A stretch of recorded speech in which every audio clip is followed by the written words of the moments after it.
What's going on, everybody? It's EricRayweather back here helping you take your game to the next level. And today I am back in the Steelers playbook in the gun trio formation to show you one of the best passing plays in the game, something that has a big playability but also has some solid options underneath. Now, I did break down the wide receiver screen out of this formation, which is the best wide receiver screen in the game, so I'll link that below in the description if you haven't checked that out yet. Now, the play we want to look at today is called the Steeler Dig. Now, to set this up, all I like to do is I like to take my B wide receiver Adams, put him on a streak. And then the X wide receiver Jordy Nelson, we want to put him on an in route, and that's it. Now the first part of this play I want to show is the corner flat concept on the right side of the field. This corner route especially is pretty glitchy because it's a shorter corner route and it kind of cuts at a different area of the field, so we're going to be able to throw this against a lot of things. Now first thing you want to take note of is the defense. You see how this linebacker right here, Kendricks, he's lined up on the inside of the tight end. If he was lined up on the outside of the tight end, we wouldn't necessarily look to throw this quickly, but a lot of sets, especially nickel normal, which is one of the more popular sets this year, you're going to have a situation where the nearest defender to him is going to be lined up on the inside, and what's going to happen is that's going to give us the ability to quick pass this corner out because this defender is not going to shoot out here quick enough to stop it. Now normally against a standard Tampa 2 with cloud flats, you can't throw corner routes when there's a cloud flat on the field because the corner is going to run into the cloud flat, probably get picked off usually, or it's going to get defended. But the way this one cuts is different, and I'm going to show you. So you can just bullet it to the inside right there, and you want to hold the possession catch. It's crucial to hold the possession catch because you want to hold on to the ball. You're going to be able to do this anytime there's a defender lined up on the inside of that tight end. I'm going to show it again. Just want to bullet pass it to the inside, hold the possession catch, and it's going to be money every time. It's going to be a first down for us every time. Even if this guy is lined up more, like even if he's directly over him like this, a lot of times he's still going to come inside a little bit, as you can see, and it's going to give us that window to still be able to throw it. So this is something we're going to be able to do a lot. So you want to take note of that. And in any situation where, let's say he is to the outside, or it is a rare situation or alignment where he is able to defend that corner route, in any of those situations, you're still going to be able to hit this underneath flat route for about 4 to 5 yards. So just take note of that. Anytime, if that corner is covered, you're going to have a check down to the flat as well, but usually that corner is going to be open. I'm going to switch to a cover 3 right now and show you that even against a cover 3, you see that he's in a purple route, but what's going to happen with that curl flat is it's going to actually get drawn outside by the flat route, and he's going to attack the running back. Watch. So you're still going to be able to throw this corner out even though there's a purple there, and that purple typically should defend him.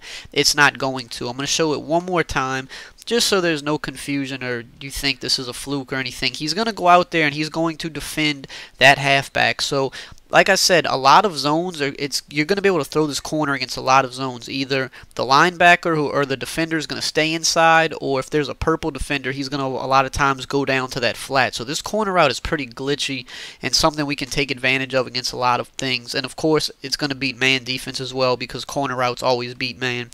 Now against standard cover 2s, there's other things we can do on this play. Of course, the post route is always going to be money. We can just pass lead that to the inside, hold the possession catch so that we get down and don't take hits. That's always money against cover 2, so another good thing about this play. And then the in route from Jordy Nelson, when it makes its way across the field, this is going to be a nice route for us that we can catch in some space, take it up the field for a big gain. Now, if they play underneath coverage, cover 2, that's going to put hard flats on the field. Of course, we can still hit the post route against that because the post is going to work regardless. It'll work even better if they're playing underneath.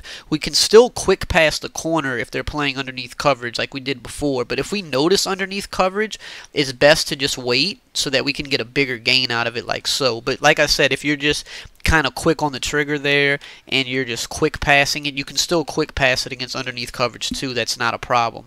Now another good thing about this trio formation is we can still hit this in route even if they're playing underneath coverage, and that's because it's coming from the far outside, so it allows us a little bit more space. The linebacker is going to drop back because nothing's immediately coming over that middle, and I'm going to show you. Once he gets about right here, you can still throw this, and they're going to come down and make a play on it, of course, but you're going to have enough space. If you have a good wide receiver there, you're going to be able to throw that underneath for about 5 yards. So that's a really good thing about this play in formation, is that even if they hit you with underneath coverage, a lot of your options are still going to be available to you.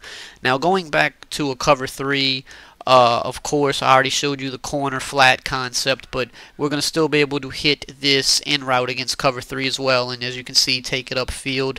And same thing, if they play a cover 3 coverage with underneath coverage, so it's going to be cover 3 with hard flats, we can still hit the in route the same way, because again, it's not coming across immediately, so we're able to get about 5 to 6 yards with that because the rest of the defense is dropping back. Now, one more thing about cover 3. With cover 3, we have the ability to get a one-play touchdown to Randall Cobb. Now, this shouldn't be your first read because it takes a little bit to develop, and you're really going to want to roll out too. So if you're expecting a cover 3 and you might want to roll out a little bit, but if everything else is covered and the pressure hasn't gotten to you yet, this is going to be something that's available to you. Now, I had to get rid of it quickly there because the block shed came in retarded there, and that's going to happen a lot in practice mode. But if you can buy the time, you're going to get a one-play touchdown out of this, as you're going to see right here. We just want to bullet it to the right, and Randall Cobb is running wide open for a touchdown. So that is something you have the ability to do with this play against cover 3. It definitely shouldn't be your first read because it takes time to develop, but if you're suspecting cover 3, if you're playing someone that uses a lot of cover 3 and you need a big play, you can look to hit that pretty easily against cover 3. Now, looking at man defense, since this is a trio formation, that's going to kind of align the man defense weird. So if they run man and don't base align, first things first, we're still going to have the corner out, of course. That's going to be money against man, especially if they don't base align, because his defender is going to be even further away from him. Again, if they don't base align, we're going to be in a situation where the post gets bumped, but that's going to actually help us against man, because when he releases to the inside, we're going to be able to hit him like so. So if they don't base align in man, we're actually going to have more options. And of course, the in route is unbumpable. That'll always work against man as well.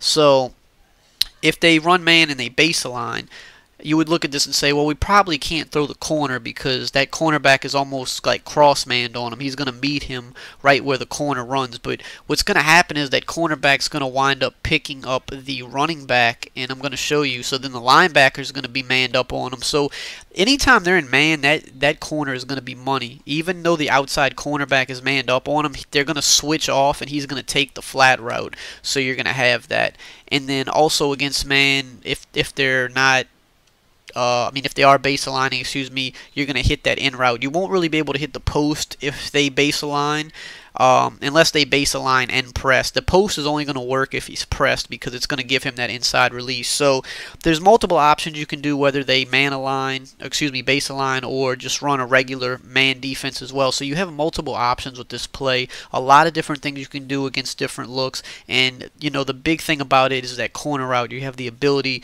to really glitch out a lot of defenses on that. So definitely add this to your game plan. This is a very good play that's going to help you move the ball and help you score more points. If you enjoyed this video, just drop a like, comment, subscribe, and I will see you guys next time.